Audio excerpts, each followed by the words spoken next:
Oh, honey, if you thought Meghan Markle's Harper's Bazaar photo shoot was the peak of this week's chaos, buckle up because the real storm is happening 30,000 feet in the air, and it's got lawyers, betrayal, and one very angry billionaire named Victoria Jackson. Yes, that Victoria, the woman who can buy a private jet on a Tuesday and forget she owns it by Friday. Well, not this time, because Meghan and Harry just messed with the wrong woman's generosity, and it's blowing up like a royal-grade scandal. It all began with what should have been a sweet favor between friends. Victoria, living her best billionaire life, sipping champagne in one of her endless mansions. She's got so many homes she probably needs a map to remember them. Decides to lend her shiny private jet to Meghan and Harry. Just a friendly gesture. You know, here, take my plane, enjoy your trip, bring it back soon. Simple, right? Except when it comes to Meghan and Harry, nothing ever stays simple. The moment those two touched that jet, it was like handing toddlers a credit card. Suddenly the word borrow became a myth and return turned into fiction. Because that plane, it didn't come back when it was supposed to. Days passed, calls went unanswered, and Victoria, sweet, graceful Victoria, went from patient billionaire to get my lawyers on the phone real quick. Now imagine this woman, the queen of cosmetics, a mogul who built empires in an industry where people smile with lip gloss while plotting with claws. She's no fool, she's used to sharks, but even she wasn't ready for this kind of royal headache. When that jet didn't show up, she reportedly called Meghan herself.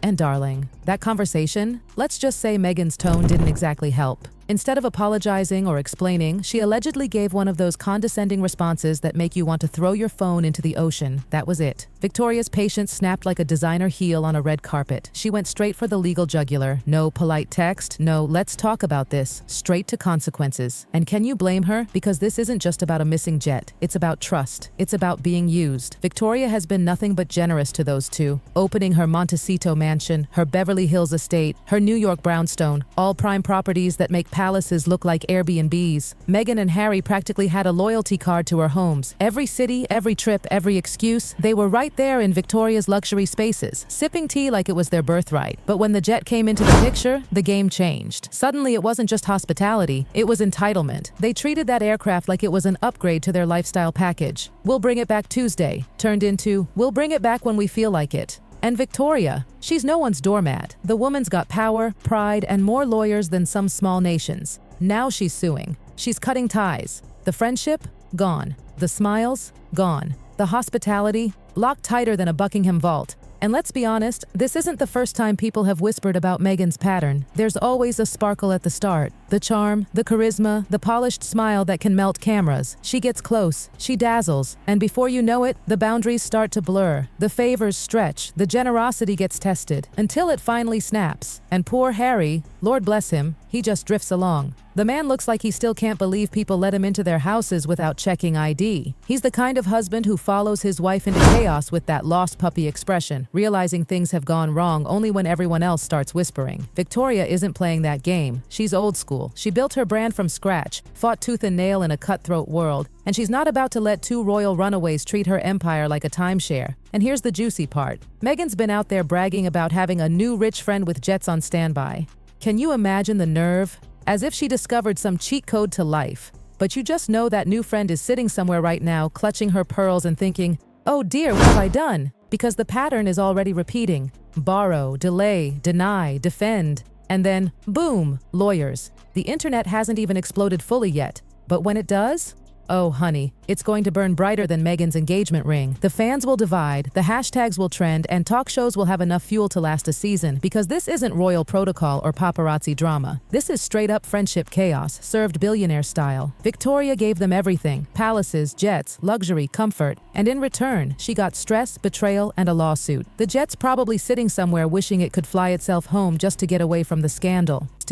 People close to Victoria say the final straw wasn't even the jet, it was the disrespect. The sheer assumption that she'd just adjust her life around Meghan's whims. That, my dear, was the moment she turned cold. Because if there's one thing powerful women don't tolerate, it's being taken for granted. And yes, let's not forget, Meghan and Harry stayed in her New York brownstone during that so-called car chase. The one that left half the internet scratching their heads. Victoria's brownstone, the one with the glass elevator and those golden oak countertops that could blind you under chandelier light, became their personal hotel. No check-in, no check-out, just vibes. But even generosity has a breaking point. Victoria may have been patient, but she's no fool. When you cross someone who built an empire brick by brick, you're not just poking a bear, you're shaking a mountain. Now she's done. The friendship is ashes, the lawsuit is live, the jet is trapped in the middle like a poor, confused bystander wondering, what did I do to deserve this? And Meghan and Harry? Oh, they've added one more headline to their never-ending soap opera. Another name to the long list of people who once adored them but now whisper, never again. Because this story, it's part of a pattern, one that's becoming impossible to ignore. It always begins the same way, glitz, glamour, and that famous charm. Everyone's enchanted, everyone's dazzled. Then slowly, the cracks appear. Schedules missed, favors stretched, boundaries blurred, and before long, another friendship quietly collapses under the weight of their drama. Victoria isn't the first. And you know what? She won't be the last. Behind Hollywood's polished smiles, people are already murmuring.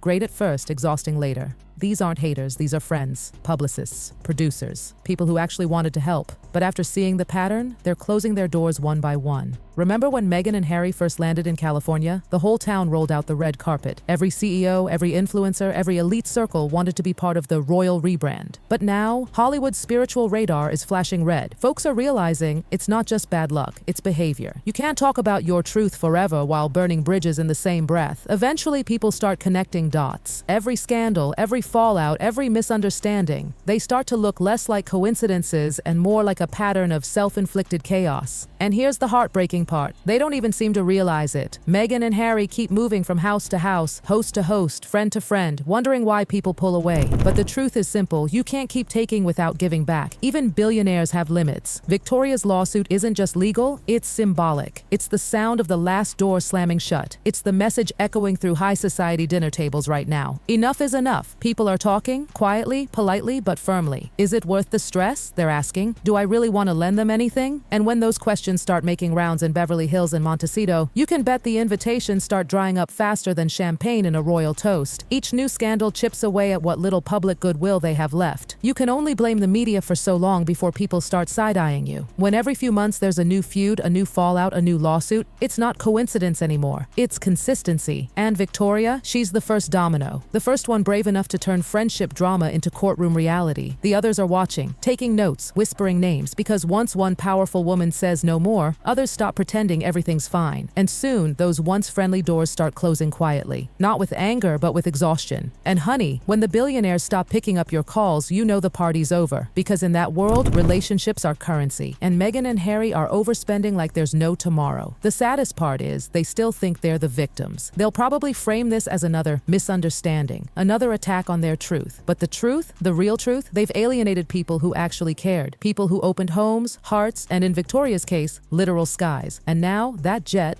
the innocent piece of metal in this circus, has become the symbol of their downfall. It's not just a plane, it's a metaphor for every relationship they've flown through, borrowed, and left behind. Victoria's empire will be fine. She'll win her lawsuit, polish her crown, and move on. But Meghan and Harry, they're burning bridges faster than they can build excuses. And when all those doors finally close, they'll realize life without powerful friends is a very quiet place. So here we are again.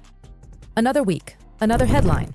Another chapter in the never-ending royal soap opera that somehow manages to make even reality TV look sane. Victoria Jackson didn't need this drama. She didn't ask for it. But when you play with generosity like it's endless, you end up paying a price money can't fix: reputation. And darling, that's one jet even Meghan Markle can't fly away from. And you know what's wild, sugar? This isn't even the grand finale. This is just the prelude. Because the whispers in Los Angeles and New York, oh, they're getting louder by the hour. People are saying that Victoria's move, that lawsuit, that cutoff, has started a ripple effect among the ultra-rich circle Meghan and Harry once floated in so comfortably. The same people who used to fawn over them at galas are now side-eyeing every favor request. No more, sure, borrow my jet. No more, stay at my Malibu estate anytime. Now it's cautious smiles and polite excuses like, oh dear, the house is under renovation, when it's clearly not. Insiders are claiming that a few of Victoria's friends, other billionaires, business moguls, even a royal cousin or two, have quietly reached out to her offering support. Because in that world, loyalty speaks in whispers and power moves in silence. Victoria's no longer the scorned friend. She's the symbol of boundaries. She's teaching that even in a world of luxury and excess, respect still matters. And let's not forget the media storm about to unfold. Talk shows are preparing segments, tabloids are sharpening their headlines, and PR teams are scrambling to control the narrative. Meghan's people are already trying to twist the story, painting it as a misunderstanding, but everyone knows you can't spin your way out of a lawsuit. Victoria's documents are airtight, her patience is gone, and her lawyers, they smell blood in the designer water. Because when a billionaire decides she's done being the nice one, the fallout is nuclear. And Meghan and Harry, they're right in the blast zone, clutching what's left of their glittering reputation, watching it slip away, one broken friendship at a time.